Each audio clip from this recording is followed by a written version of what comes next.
வணக்கம். தமிழ் ஃபுட் கார்னரில் இன்றைக்கி கத்திரிக்காயோட தக்காளி சேர்த்து ஒரு சுவையான பச்சடி பண்ண போகிறோம். இது வந்து கத்திரிக்காய் தக்காளி பச்சடின்னு சொல்லுவாங்க. இப்போ இந்த சுவையான பச்சடியை எப்படி பண்ணுறதுன்னு பார்க்கலாம். கத்திரிக்காய் தக்காளி பச்சடிக்கு 100 கிராம் கத்திரிக்காயும் 100 கிராம் தக்காளியும் வாஷ் பண்ணி எடுத்து வச்சுருக்கேன். இந்த பச்சடிக்கு கத்திரிக்காயும் தக்காளியும் சம அளவாக இருந்தால் கரெக்டாக இருக்கும். இப்போ கத்திரிக்காயை சின்ன சின்ன துண்டுகளாக கட் பண்ணி தண்ணியில் சேர்த்துக்கலாம். அதே மாதிரி தக்காளியையும் சின்ன சின்ன துண்டுகளாக கட் பண்ணி தனியாக வச்சுக்கலாம். ஸ்டவ்வில் பேன் போட்டிருக்கேன். இந்த பேனில் 1 டேபிள் ஸ்பூன் எண்ணெய் சூடாயிடுச்சு. அதில் தண்ணியில் போட்ட கத்திரிக்காயை தண்ணியிலேருந்து எடுத்து எண்ணெயில் சேர்த்துக்கலாம். இந்த காயை எண்ணெயிலேயே ஒரு 2லேருந்து 3 நிமிஷத்துக்கு நல்லா சாஃப்ட் ஆகிற வரையும் வதக்கிக்கணும். வதங்கிட்டு இருக்கும்போதே இதில் ஒரு 1/2 டீஸ்பூன் உப்பு சேர்த்து வதக்கிக்கலாம். 3 நிமிஷமாக கத்திரிக்காய் எண்ணெயிலேயே வதங்கி நல்லா சாஃப்ட் ஆயிடுச்சு. இதை மாதிரி ப்ரெஸ் பண்ணி பார்த்தாலே தெரியும் நல்லா சாஃப்டாக வெந்திருக்கு. இந்த அளவுக்கு வதக்கிக்கங்க. இப்போ இதை தனியாக எடுத்து வச்சுக்கலாம். கத்திரிக்காய் எடுத்து வச்சுட்டு மீதம் இருக்க அதே எண்ணெயிலேயே 2 டீஸ்பூன் கொத்தமல்லி விதை, கொஞ்சமாக 7-8 வெந்தயம், 1/2 டீஸ்பூன் சீரகம். ஃபஸ்ட்டு இது எல்லாத்தையும் நல்லா எண்ணெயிலேயே வறுத்துக்கங்க. இப்போ நம்ம சேர்த்த இந்த மல்லி சீரகம் வெந்தயம்லாம் நல்லா வறுபட்டுச்சு. இது கூட 7 பச்சை மிளகாவை 2 கட் பண்ணி வச்சுருக்கேன். அதை சேர்த்துக்கலாம்.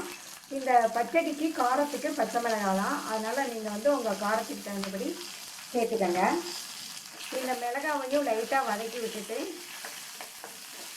அடுத்து இது கூட கட் பண்ணி வச்ச தக்காளி, ஒரு 5 பூண்டை தோல் உரித்து வச்சுருக்கேன், அதை சேர்த்துக்கலாம். அது கூட ஒரு சின்ன கோழிக்குண்டு சைஸ் அளவு புளி. தக்காளி சேர்த்தாலுமே புளி இந்த அளவுக்கு சேர்த்தா தான் நல்லாயிருக்கும். அடுத்து கொஞ்சமாக கொத்தமல்லி இலைகள், கொஞ்சம் கறிவேப்பிலை இலைகள். கத்திரிக்காய் வதங்கும் போது உப்பு சேர்த்தோம். இப்போ இந்த பச்சடிக்கு தேவையான அளவு உப்பை இப்போவே சேர்த்துடலாம். கூடவே 2 பிஞ்ச் மஞ்சள் தூளையும் சேர்த்துட்டோம்னா நல்லா டேஸ்ட்டாகவும் இந்த பச்சடி நல்லா கலர்ஃபுல்லாகவும் இருக்கும். இப்போ இதை நல்லா எண்ணெயிலேயே வதக்கி விட்டுட்டு நம்ம ஏற்கனவே கத்திரிக்காய் வதங்கும் போது உப்பு சேர்த்தோம். இப்போ இந்த தக்காளி பச்சை மிளகாய்க்கு உப்பு சேர்த்துருக்கோம். இப்போ நல்லா இந்த மாதிரி வதக்கி விட்டுட்டு மூடி வச்சிடலாம். இந்த தக்காளி வதங்கி நல்லா சாஃப்டாகி வரட்டும். இடையில திறந்து கிண்டி விட்டுக்கங்க. தக்காளியெல்லாம் நல்லா வதங்கி சாஃப்டாகிடுச்சு. இதை இறக்கி வச்சு ஆற விட்டுறலாம். வதக்கி வச்சதெல்லாம் நல்லா ஆறிடுச்சு. ஃபஸ்ட்டு கத்திரிக்காயை இந்த மிக்ஸி ஜாரில் சேர்த்துட்டு இதில் தண்ணி எதுவும் சேர்க்காமல் விப்பரில் போட்டு 2-3 திருப்பி 1-2 அரைச்சிக்கலாம். நைஸாக அரைச்சிடாதீங்க. கத்திரிக்காயை 1-2 அரைச்சாச்சு. இதை இந்த பவுலுக்கு மாற்றிட்டு அடுத்து வதக்கின தக்காளி பச்சை மிளகாவையும் சேர்த்து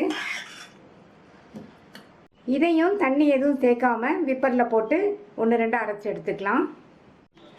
இப்போ அரைச்ச இந்த தக்காளி பச்சை மிளகாய் விழுதையும் நம்ம ஏற்கனவே அரைச்ச இந்த கத்திரிக்காயோட சேர்த்துடலாம். சேர்த்துட்டு எல்லாம் ஒன்றா மிக்ஸ் ஆகிற மாதிரி நல்லா இந்த மாதிரி கலந்துடலாம். நல்லா கலந்து விட்டாச்சு. இதை இந்த டிஸ்பிளே பவுலுக்கு மாற்றிட்டு தாளிப்பு போட்டுடலாம். தாளிப்பு போடுறதுக்கு 1 டேபிள் ஸ்பூன் எண்ணெய் சேர்த்துருக்கேன். எண்ணெய் சூடாயிடுச்சு. அதில் 1/2 டீஸ்பூன் கடுகு பொரிஞ்சதும் அதில் 1 டீஸ்பூன் கடலைப்பருப்பு, 1 டீஸ்பூன் உளுந்தம்பருப்பு. இப்போ பருப்போட கலர்லாம் நல்லா மாறிடுச்சு. இதில் 2 காஞ்ச மிளகாவை கட் பண்ணி சேர்த்துருக்கேன். அடுத்து கறிவேப்பிலை. இதையுமே நல்லா எண்ணெயில் இந்த மாதிரி வதக்கி விட்டுட்டு தாளிப்பை இந்த பச்சடியில் சேர்த்துடலாம். சேர்த்துட்டு நல்லா இந்த மாதிரி கலந்து கொடுத்துடலாம். ரொம்ப சுவையான, ரொம்ப ஈஸியாக பண்ணக்கூடிய கத்திரிக்காய் தக்காளி பச்சடி சூப்பராக ரெடி ஆயிடுச்சு. இது சூடான சாதத்தில் போட்டு நெய் அல்லது நல்லெண்ணெய் விட்டு சாப்பிட்டோம்னா டேஸ்ட் ரொம்ப நல்லாயிருக்கும். அது தவிர இட்லி, தோசை, சப்பாத்திக்கு தொட்டு சாப்பிட்றதுக்குமே ரொம்ப நல்லாயிருக்கும். ட்ரை பண்ணி பார்த்துட்டு உங்கள் கமெண்ட்ஸை சொல்லுங்கள். தேங்க்யூ.